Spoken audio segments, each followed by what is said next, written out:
Hello everyone. তো কি অবস্থা সবার? আই হোপ সবার ভালোই যাচ্ছে। যারা রিয়াল মাদ্রিদ ফ্যান তাদের একটু খারাপ যাইতেছে মনে হয় রিসেন্টলি টাইমগুলো।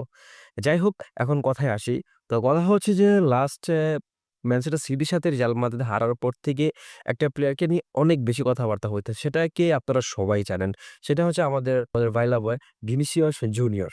ভিনিসিয়াস জুনিয়রকে নিয়ে অনেক কথাবার্তা হইতেছে। রিসেন্টলি তার পারফরম্যান্স নিয়ে অনেক বেশি কথাবার্তা হইতেছে। তিনি অনেক বেশি ডিমান্ড করতেছে।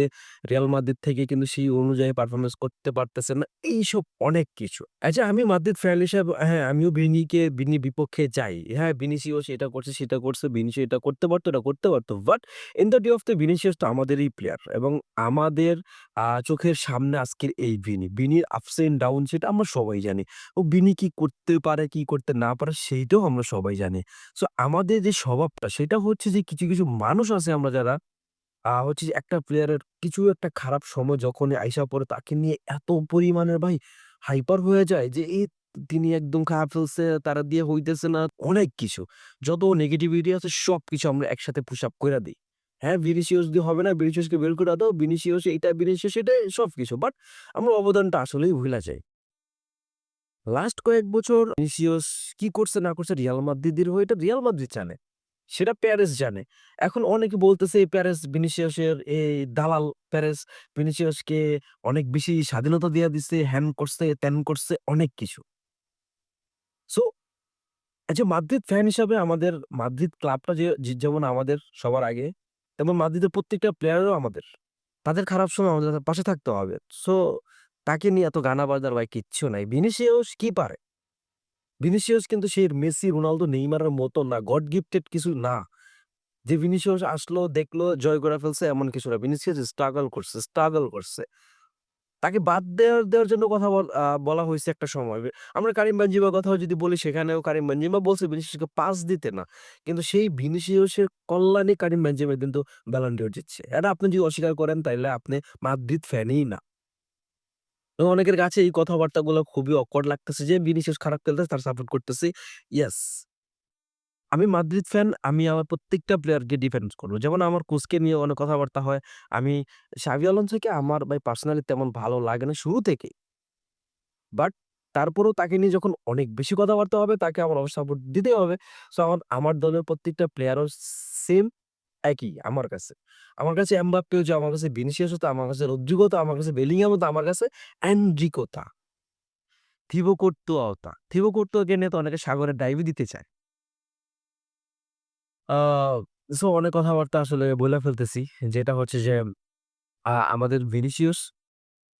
আমাদের ভিনিসিয়াসের খারাপ সময় যাইতে আছে। রাইট? আমরা সবাই জানি কার্লোস অ্যানচেলত্তির সময় ভিনিসিয়াস যে পারফরম্যান্সটা করছে, যেই ফ্রিডমলি ফুটবলটা খেলতে পারতেছে, সেই ফুটবলটা ভিনিসিয়াস এখন খেলতে পারতেছে না। আপনাকে এটা মনে রাখতে হবে Vinicius as a left winger, Vinicius is number 6 না। সে ডিফেন্স সামলাবে না। কারিম বেনজেমা লাস্ট এর কথা বলছে রিয়াল মাদ্রিদ ভুল বুঝাবুঝিতে ভুগতেছে।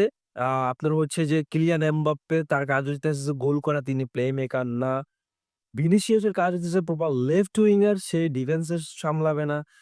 বেলিংহামের কাজ হচ্ছে যে প্লে মেক করা, সে গোল করবে না। সো যখন এই ব্যাপারগুলো যখন প্রত্যেকটা প্লেয়ার কনসেপ্ট ক্লিয়ার হয়ে যাবে তার কাজটা কি এবং তাকে যখন সেই প্লেয়ারটাকে যখন তার প্রপার কাজটা করতে দিবে তখন রিয়াল মাদ্রিদ অটোমেটিক সব ঠিকঠাক হয়ে যাবে। সো একটা প্লেয়ারের কাছ থেকে বা একটা টিমের কাছ থেকে আপনি আল্টিমেটলি হচ্ছে যে বেটার আউটপুট পাওয়ার জন্য তাদের জায়গাতে তাদেরকে খেলতে দিতে হবে। সো এই জিনিসটা রিয়াল মাদ্রিদে এখন অনেক বেশি মিসিং হইতাছে। সো যার কারণে প্লেয়াররা তাদের প্রপার আউটপুটটা কখনো দিতে পারতেছে, কখনো পারতেছে না। সো এই জিনিসটা থেকে যখন বের হইতে পারবে, প্লেয়াররা যখন বুঝতে পারবে এবং কোচ যখন বুঝতে পারবে যে না ওকে দিয়ে এই জিনিসটা হইতেছে না, তাকে তার জায়গায় ছাইড়া দেওয়া উচিত।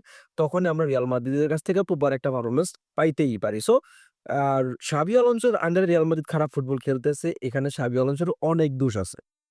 প্লেয়ারদেরও কিছু ইগোর ব্যাপার আছে। প্লেয়ারদেরও হচ্ছে কিছু ফ্রিডমের ব্যাপার-স্যাপার আছে। সবকিছু মিলায়-জিলায় যখন আ টিম একটা হ্যাসেল এ পড়ছে এবং টিম কম্বিনেশন এ বলেন আপনার সব জায়গায় মিলায় হইতেছে যে টিম অনেক বেশি ওয়ার্কআউটটা করতে পারতেছে না। সো যার ফলে রিয়াল মাদ্রিদ খারাপ করতেছে। সো একা বিনি দোষ দিয়ে এখানে কোনো লাভ হবে না। গত ম্যাচে যখন আমরা ভিনিসিয়াসের থেকে খারাপ পারফরম্যান্স পাইছি, অনেক কথাবার্তা বলতেছি।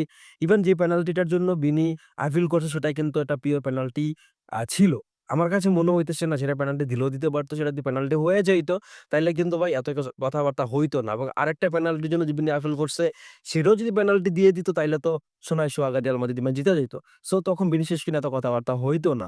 সো অযথা আমি একটা প্লেয়ারকে নিয়েই খারাপ বলার আমার কোনো রাইট নাই। সো আমি জানি আমার ভিনিসিয়াস কি পারে এবং আমি জানি ভিনিসিয়াসের ভিতরে কি আছে, ভিনিসিয়াসের ভিতরে কি কোন পটেনশিয়ালিটি আছে, ভিনি কি করতে পারে, কি না করতে পারে সেটা আমি জানি। So I love Vini. ঠিক আছে? ভিনি যখন নাচবে তখন সবাই হাসে। ভিনি যখন হাসবে পুরো রিয়াল মাদ্রিদ হাসে। সো আমি ভিনিসিয়াসকে নিয়ে এত হতাশ এখনই হইতেছি না। তার এটা নাই, তার সেটা নেই। এত কিছু ভিনিসিয়াসকে না কবরে চিন্তাই করতেছি না। সো আই বিলিভ ভিনিসিয়াস খুব রিসেন্টলি আমাদের মাঝে ব্যাক করবে। তিনি ফুটবল খেলবে, ফুটবলটা এনজয় করবে। So Vini, you are the best in the world right now. তো